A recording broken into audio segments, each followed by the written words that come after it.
sebelumnya, apakah kalian tahu Bundi itu siapa? Dosen kami. Sangat tahu sekali karena ya itu adalah prodi kita. Tapi yang perlu kita kenal adalah public speaking beliau yang sangat bagus. Public speaking beliau yang sangat seru. Public speaking beliau yang sangat tidak membosankan, menarik, ajib, mantap betul. Pokoknya ya, pasti teman-teman semua pengen banget public speakingnya kayak Bundi. Betul. Oke, di sini aku akan menjelaskan public speaking itu apa. Menurut teman-teman seperti apa sih public speaking? Seni berbicara. Bagus. Ada lagi? Seni berbicara di depan umum. Betul. Ada Menggunakan lagi yang menggunakan? menggunakan teknik Betul. menggunakan teori. Betul. Menggunakan teori. Betul. Oke.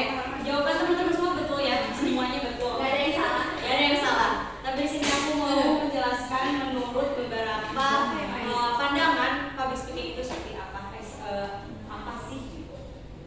Tapi sebelum pengertian public speaking, aku pengen mengenal dulu nih teman-teman, apa sih latar belakang dari public speaking. Sebelum ada public speaking, maka lahirlah istilah retorika pada sebelum Masehi di Yunani yang artinya keahlian berbicara atau berpidato. Nah, penganut aliran retorika, Socrates, retorika digunakan sebagai demi kebenaran. Dan Plato juga sebagai seorang pendidik mengatakan bahwa retorika itu penting sebagai yang pertama sebagai metode pendidikan. Lalu yang kedua alat untuk mencapai kedudukan dalam pemerintahan. Dan ketiga alat untuk mempengaruhi rakyat.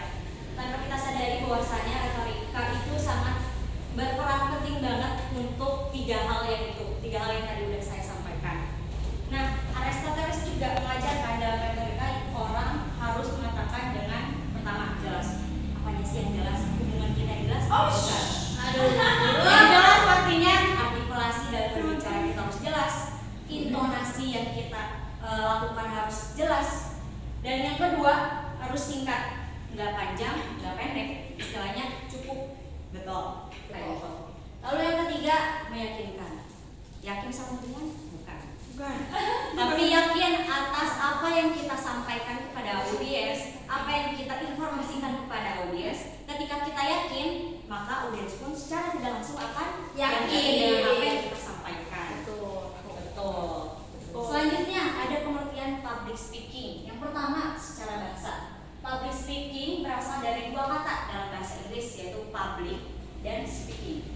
Dalam kamus bahasa Inggris Indonesia, John Eccles dan Hasan Sadili mengartikan public adalah umum dan speaking bermakna bicara atau pembicaraan. Maka ketika digabung, public speaking itu adalah bicara di depan umum atau di public.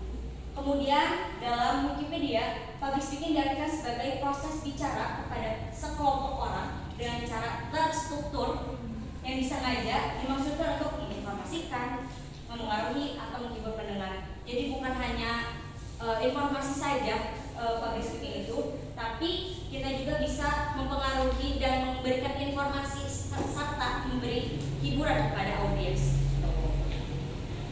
Lalu tokoh-tokoh mutakhir. Yang pertama ada James Aquinas. Dalam bukunya Public Speaking, William James dan E.B. Teitchener, sesuai teorinya James bahwa tindakan dibutuhkan oleh perhatian. Lalu kemudian ada Charles Henry Woolworth. Pidato merupakan ungkapan kepribadian. Logika adalah dasar utama persuasi. Dalam menyusun persiapan pidato harus diperhatikan hal sebagai berikut. Yang pertama nih, teliti tujuannya. Apa sih maksudnya teliti tujuannya? Jadi ketika kita berpidato, kita tuh tujuannya ke siapa? Mau ke masyarakat yang orang tua kah? Ataukah masyarakat yang remaja? Ataukah masyarakat setara dengan kita alias mahasiswa? Lalu yang kedua, ketahui halayak dan situasinya. Dan ketiga, tentukan proposisi yang cocok dengan halayak dan situasi tersebut. Dan yang keempat, pilih kalimat-kalimat yang dipertahankan secara logis. Seperti tadi, harus sesuai dengan halayak kita. Apakah audiens kita adalah orang tua, berarti tutur kalimat yang harus diajukan juga harus setara dengan orang tua, seperti itu. Kemudian ada Alan H. Monroe. Menurut Monroe, pesan harus disusun berdasarkan proses berpikir manusia yang disebutnya motive sequence. Lalu menurut William Norwood Riggins menekankan faktor keinginan desire sebagai dasar persuasi. Kalau yang tadi berdasarkan pada logika, sedangkan sekarang berdasarkan faktor keinginan atau desire yang sebagai dasar persuasinya. Kemudian persuasi meliputi 4 unsur. Yang pertama, rebut perhatian pendengar. Jadi kita harus make sure dulu nih audiens ini udah terfokus pada kita sebagai pembicara. Lalu yang kedua, usahakan pendengar untuk mempercayai kemampuan dan karakter Anda. Jadi balik lagi yang tadi, kalau kita yakin atas apa yang akan kita sampaikan kepada orang lain, maka secara tidak langsung audiens juga bakal percaya dan yakin sama apa yang kita sampaikan dengan kemampuan yang kita kasih lihat itu. Lalu yang ketiga, dasarkanlah pemikiran pada pimpinan. Dan yang keempat, kembangkan setiap gagasan sesuai dengan sikap pendengar. Lanjut, ada public speaking sebagai sarana komunikasi. Dalam sarana komunikasi atau sebuah wadah bergulirnya percakapan yang memerlukan feedback atau umpan. Pastinya ketika kita menyampaikan pesan, menyampaikan informasi atau apa, pastinya membutuhkan feedback atau timbal balik yang kita perlu itu. Nah, apa sih public atau apa sih sarana komunikasi itu? Pastinya ada komunikator, kemudian apa sih? Komunikan,